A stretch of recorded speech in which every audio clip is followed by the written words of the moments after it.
This is Tom Osborne from tastylandscape.com. This is a follow-up video to a video I did 2 days ago.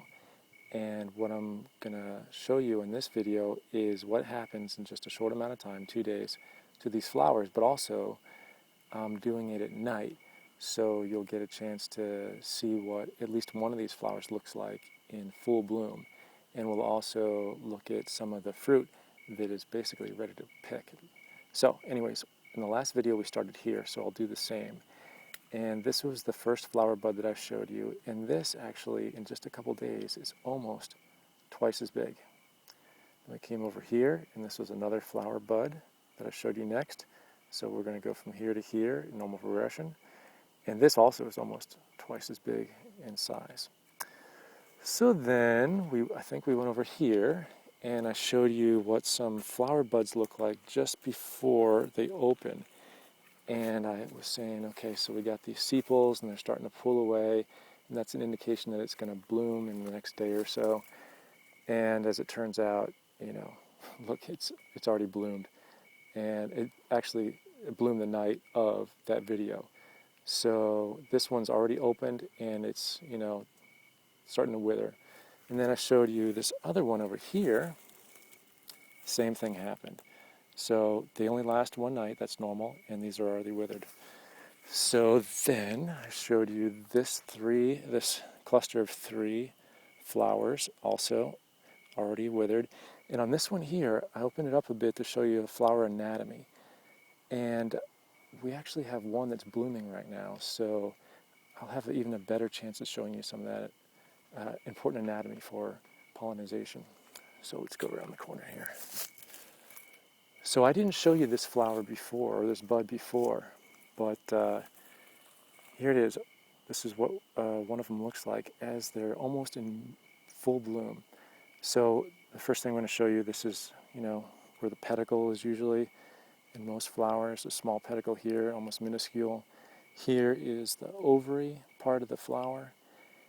And then the sepals, they're all like pulling far back. And then the petals, and then if you come around the corner here, you can see this awesome flower.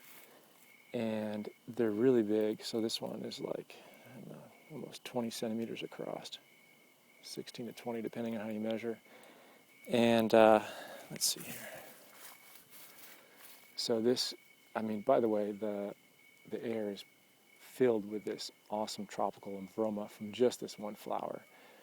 But let's take a look at the anatomy here. So what we have, going from outside in, is we got petals again, and then we have the stamens, which are made up of the parts. You got the filaments, which are the got the filaments with the long parts there, and then you have the anthers at the very end, and the pollen is on the anthers, and I don't know if you can see, but it's already fallen down, and the pollen's already fallen down and is on the petals there.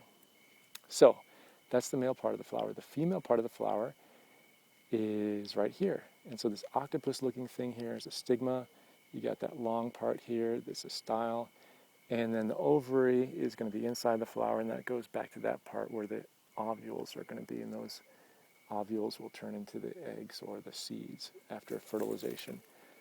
So what you want to do if you're going to pollinate some of these guys is you take some of the pollen from the anthers, and you transmit it over to here to the stigma. And that is basically what bats or moths or whatever come at night to do this normally. But if you don't have them and you want to increase your yield, that's what you want to do, preferably from a different flower from a different plant. But if they're self-pollinating, it's no big deal. So from here to there. So we're going to go around the corner here. Next thing I showed you in the video was this fruit here, this developing fruit. And as you can see, the one part of the flower, the external sort of attractive part of the flower here, was sort of shriveled up, and this is starting to swell, and that's the fruit or the ovary. And that's pretty similar. It's getting a little bit of red blush on it since the last video 2 days ago.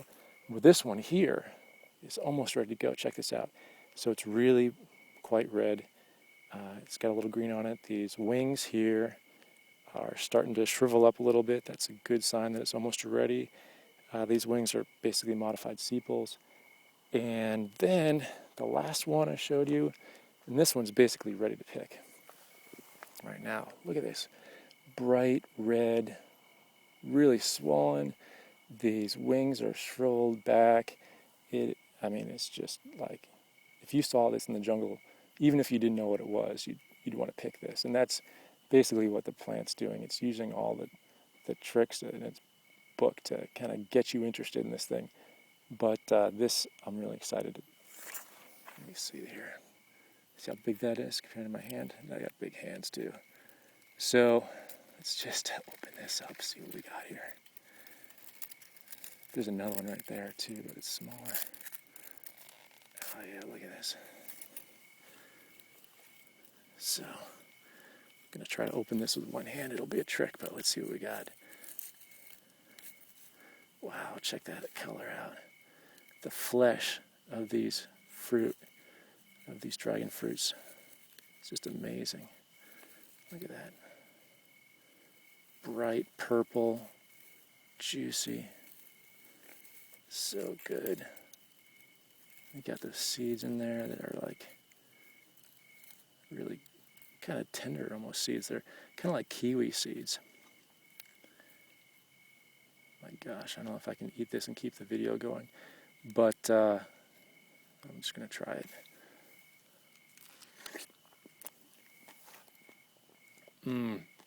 That is absolutely delicious. It's super juicy. It's really, to hold this, it's like, I don't know, it's multiple pounds. It's maybe 4 pounds. It's heavy. But, man, it just melts in your mouth. It's so juicy. Look at that. It's dripping.